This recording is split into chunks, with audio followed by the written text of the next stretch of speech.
This morning, the lawyer of a woman who was one of the victims of Immigration and Customs Enforcement's sick eugenics experiments, which quickly fell out of the news cycle, reported that the victim, Pauline Binam, is still being targeted by ICE after reportedly removing her fallopian tube without her consent. Here she is talking to CBS 2 weeks ago.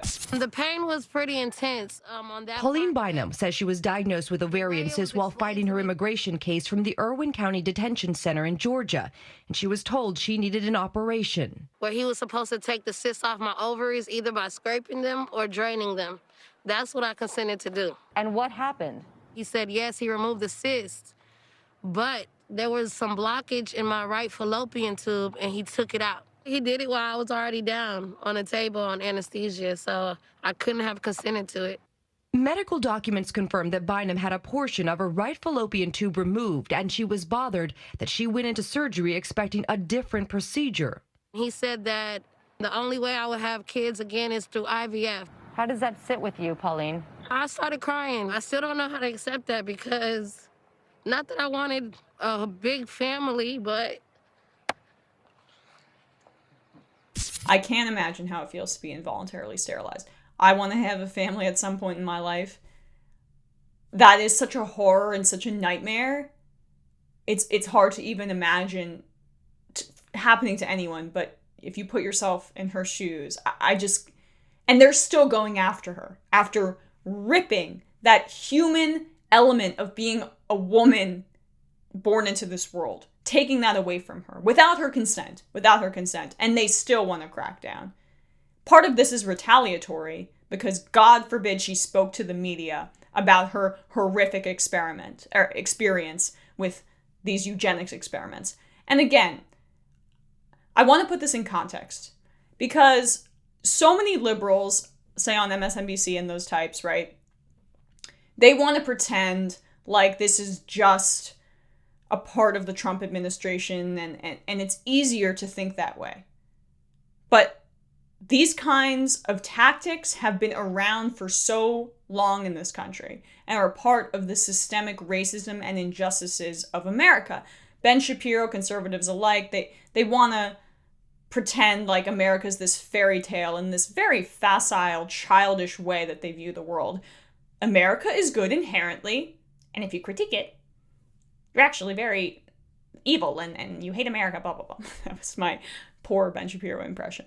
But this is a part of the fabric of the United States. White supremacy, eugenics, and treating the bodies of Black, brown, Native Americans in this country like animals. And it's still going on today, and it's not just because of Trump.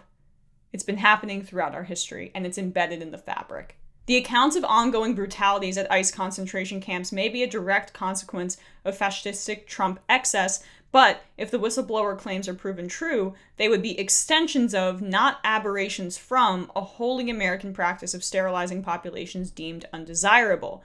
President Donald Trump's administration did not bring white supremacist eugenic practices to U.S. soil. They have always been inherent to a country fixated on its borders and locking certain people away. It does an injustice to centuries of victims of sterilization to pretend otherwise.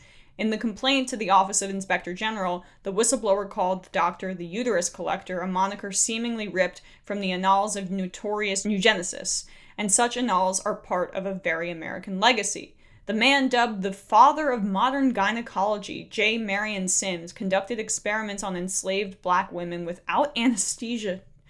Jesus. But was nonetheless lionized in the 19th century with statues around the country. Only now are some of them being taken down.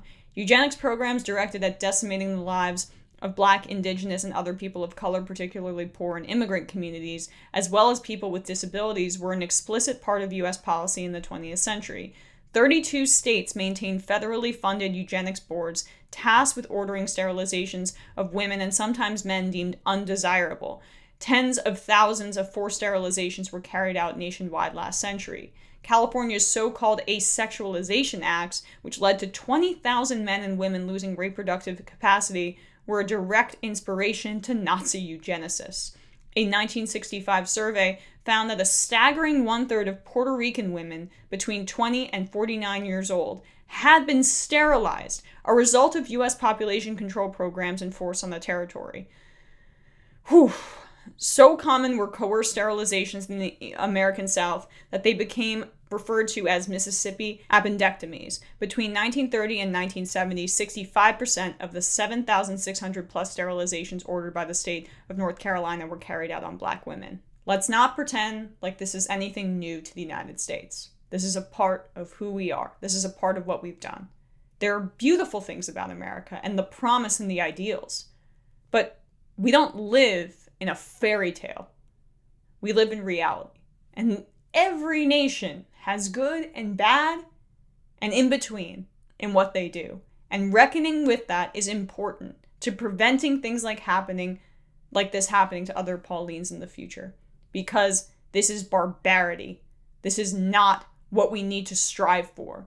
And actively pretending like this isn't something that the United States has sanctioned and has done throughout history prevents that progress from being made.